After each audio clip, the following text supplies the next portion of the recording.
Hi, I'm Dr. Eric Wilkinson, one of the neurotologists at the House Clinic. Dr. William House and Dr. William Hitzelberger were pioneers in the development of a team approach to the management of acoustic neuroma and other skull-based problems.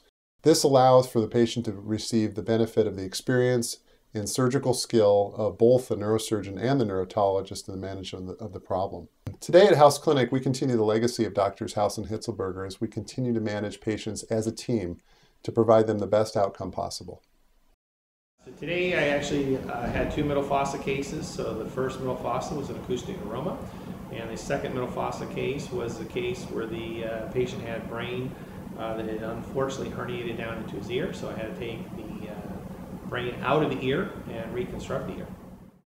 We're doing a far lateral approach for a very large meningioma, and we combine traditional far lateral approach, which is a neurosurgical approach, with a retrolabyrinthine approach, which is a neurotological approach. So one of the advantages here at House Clinic is we have neurotologists and neurosurgeons working together, and we're able to combine expertise. And in this case, the advantage of doing the retrolabyrinthine approach is it will remove the blood supply of the tumor before we take it out.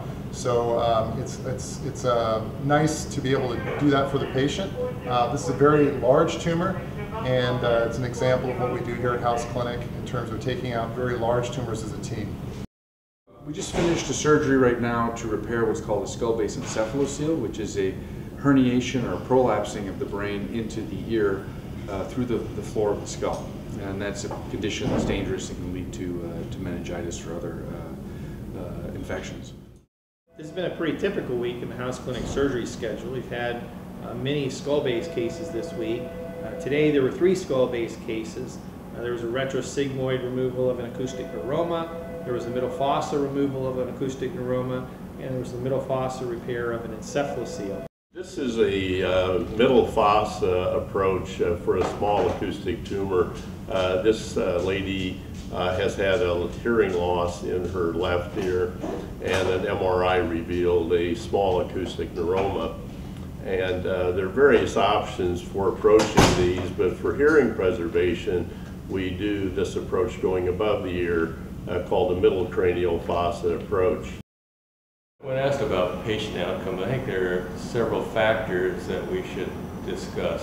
One, of course, is the environment of the operating room. It's the personnel in the operating room, and of course the ability of the surgeon. We're very fortunate here at the House Clinic and St. Vincent's Hospital in that we have the same personnel working with us day in and day out. We have the same instruments that we have always used, and so therefore we're able to do surgery in a very efficient manner. We can perform both our inpatient and outpatient surgeries in a dedicated setting. You've heard about our personnel that work together as a team. Part of the importance of working with St. Vincent's is what they have, Seton Hall. Seton Hall is a boutique hotel that allows families of our inpatient to stay and be with their loved ones during their time that they spend here in the hospital. We try to do all our surgeries here as a team, both with neurotology, otology, or temporal bone surgery, and neurosurgery. The House Clinic staff works very well together. Fortunately, we've had a good group of nurses that have been with us for many, many years.